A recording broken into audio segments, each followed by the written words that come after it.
Today we are going to walk through the DESE Handbook of Support for Adult Education DL programs to demonstrate the connection between the interview and the types of students talked about in the NICSAL study.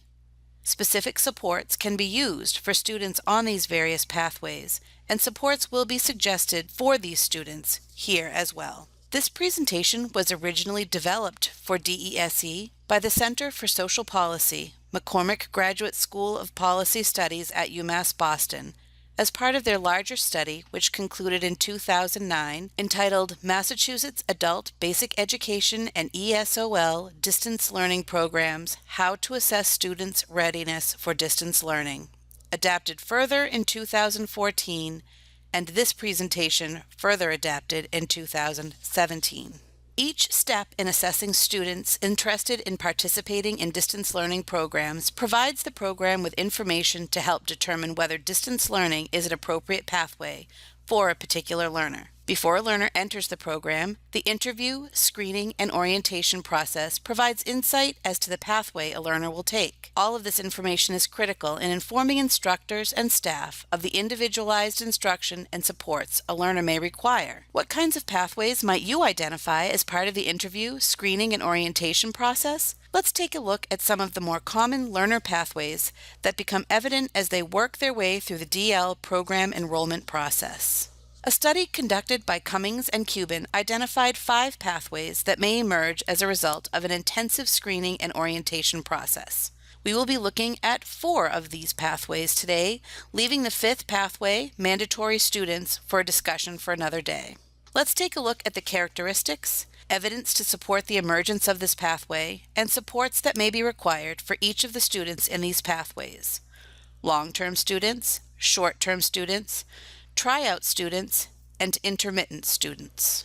As you interview and orient a student who you will later identify as a long-term student, you will see these characteristics: someone who participates regularly over a long period of time, possesses mature life experiences, usually at least 30 years of age or over, and experiences stable personal and environmental factors, for example, children, partner, and employment. These students are ready to tackle the challenges put forth by a DL program and has supports in place to help them on their journey to meet their goals. Data exists to support the following assertions about the long-term student. Data-driven research shows that students who are long-term would have attended 1 or more ABE classes with little or some success at finishing them. They would have stable family support. Their demographic information would indicate that they were over 30 years of age. During orientation, they may talk about their family, and they may talk about general goals but not be able to articulate details. The types of supports to help the long-term student reach their goals start with establishing SMART goals: specific, measurable, achievable, realistic, and timely. Writing out each step in the goal to assist them with self-monitoring, engaging movement towards success. Narrowing down their goals will also assist the DL program with identifying additional informal supports that can be put in place to support the learner. Improved formal education, such as a structured DL program, will help to move them toward the achievement of their educational goals as well. When looking at a short-term student, they are a bit different in that they enroll and participate intensely for a short period. These students have very specific goals they are looking to accomplish and will leave the program once they believe they have achieved those goals.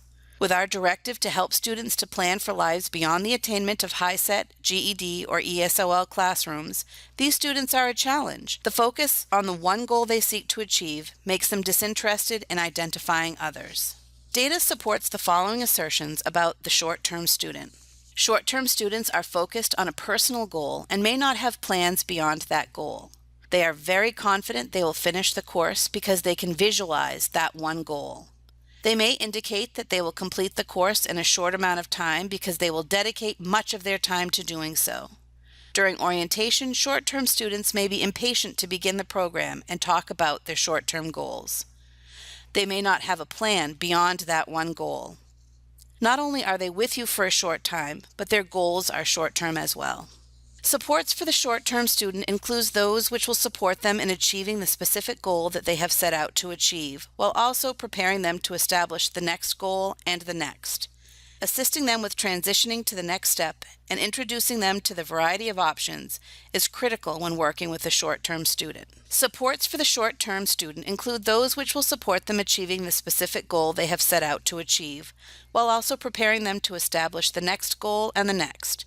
Assisting them with transitioning to the next step and introducing them to the variety of options is critical when working with short-term students. The third pathway you will identify with potential students is the tryout student. As you talk with this student and work through their screening and orientation process, you may find the following will apply. Tryout students will terminate participation shortly after enrolling. The third pathway you will identify with potential students is the tryout student. As you talk with the student and work through the screening and orientation process, you may find the following will apply. Tryout students terminate participation shortly after enrolling. The stopout ranges from 1 week to several months after initial participation. Tryout students express motivation to learn, but they're not ready to be successful. Tryout students will identify goals, but not clearly enough to sustain motivation, and they'll describe a personal history of failure in educational experiences. These students begin with the best of intentions, but with a laundry list of barriers that may be insurmountable. Data will show that students demonstrate one or more serious barriers to success. In the computer assessment, the applicant will indicate that they do not have a reliable computer at home or lack the necessary technology skills. He or she will have great difficulty studying and persisting online. During orientation, the applicant may ask for exceptions or may make excuses. The applicant may not be able to articulate his or her goals well, and when setting up appointments to test and attend orientation, the applicant may not show up or need to reschedule a few times. The tryout student again begins with the best of intentions, but seems to be anticipating issues that will get in the way of their success. They are not sure of their goals and find the process overwhelming in the very earliest stages. Supports for the tryout student can be tricky. Given that you never want to discourage a student from working toward their goal, you have to try to work with them where they are.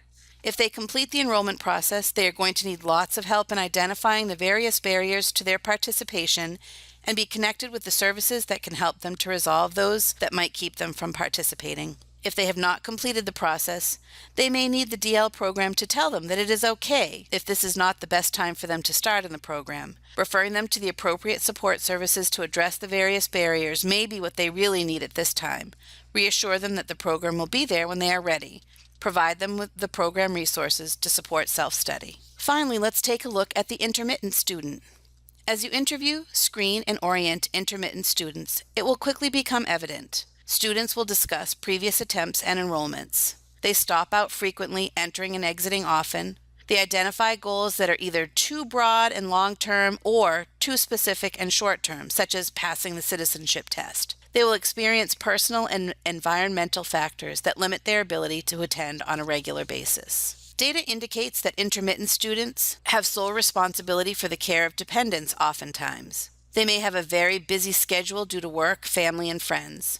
They may lack access to reliable transportation and indicate that they had to stop out in the past due to one or more of these issues. When setting up appointments for testing and orientation, students may communicate about one or more of these issues.